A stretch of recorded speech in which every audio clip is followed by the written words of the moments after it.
Speaking of Woody, I noticed that he talked about not having Xavier Johnson and how that would have been the difference between Indiana being, I guess, great and what they aren't. And is he high? someone kindly put up a stat on the Hoosier.com and the forums pages that shows that in the last 3 years, Indiana is exactly 16-18 with Xavier Johnson and 12-11 without him. Yeah. Yeah. So now, I mean, clearly they need a point guard. I mean, it's been unfair to Trey Galloway to make him the facilitator on this team. And, Gabe Cupps, in 2 years, maybe a nice little point guard, maybe a backup, but he's been thrown to the wolves pretty much. So yeah, look, having a decent Xavier Johnson would have helped, but the idea that is somehow the difference between making the NCAA tournament and not making it is you can tell that Woody is feeling the heat. You really can. I mean, that whole quote about how I blame myself. Yeah, except I don't miss free throws and I don't miss 3-pointers. And I was in like, the same sentence. he just can't help himself. But look, I don't think you can do anything rash at this point. People are like, you're going to fire him. I'm like, nah, you got to give him a little more time. It's going to be tough because Ware is going to leave. Mbako, you don't know, although it's looking more and more like he'll stick around if he's smart. It's gonna be a rough go next year unless McNeely is all that. Well, not only that, they have to do a substantially better job in the postseason than they did last year. And what is there to make you think that, or make anyone think that that's going to happen? They're going to have, we don't even know the holes that they're going to have. We know that there are certain people that will be leaving that we already do know, but there's probably leave that we don't know yet. And that means that entire season is going to be based on what they're able to do there. And the transfer portal, they've got to be big in the transfer portal. They've got to have a ton of success there. I mean, we saw, granted, Butler is falling apart here in February, but they went from being a really bad team to one that was competitive for an NCAA tournament berth until this last month or so. I think they're 2-6, but he did it with all transfer portal guys.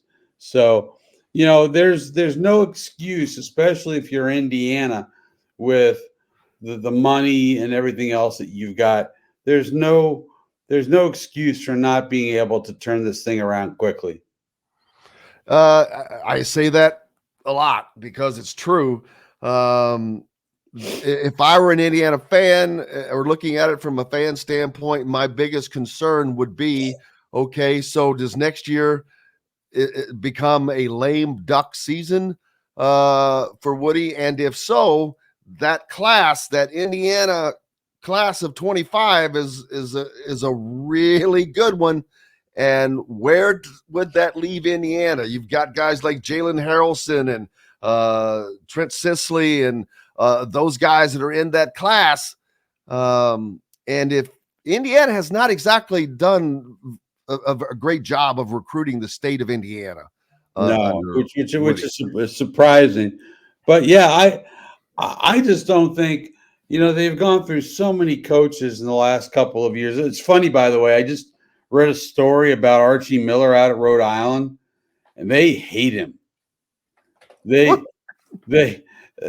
all the comments were the same comments we heard when he was at Indiana, that he doesn't seem like he's involved. He doesn't do anything on campus. He doesn't do anything. I read the same thing. I saw that. Wow, this guy hasn't learned anything.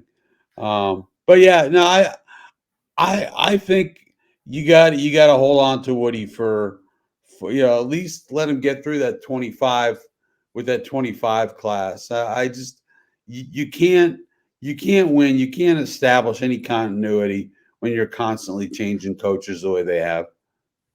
But can you establish any continuity when the reason you're changing coaches is because there is zero success in that area? No, I agree with that. But they like you said, they got a good class coming in at 25. No, the state of Indiana has a good Oh, the class. state of I thought you were talking about IU. Oh, okay, I'm No, sorry. no, no, no. The I'm state of misunderstanding. Indiana has a good class of guys like Jalen Harrelson. Oh, yes, They have zero commitments for that class, which that's a year away, so that's a year it's not away. Yeah. surprising. But uh, Trent Sisley being recruited by Purdue, Indiana, Notre Dame, Michigan State. Jalen Harrelson is the highest recruit in that class. It goes to La Lumiere now, unfortunately. But 6'7" point guard. Well, he's something. Oh, But well, yeah, the that's question what is, I meant. It's like if you yeah, wait, it's a tricky deal. I understand nothing's going to happen, and I understand that. But then when you don't, by not doing that, that puts that be now you're basically it's a lame duck season, yeah. and then if change is coming, that will probably push players elsewhere. So now you look at another lost season potentially. You do, and that's one of the problems that you have, and I could see it coming that when you have a coach who's what 65, 66, um, Yep. it's going to be tough to recruit because you're going to constantly and all the noise that always surrounds the Indiana coach when there's a lack of success. Um, if I'm a recruit, I'm looking at a 66 or 67-year-old coach who may be a lame duck. Do I want to come to Indiana? I don't know. I mean, this is a very dicey situation that Dolson has found himself in.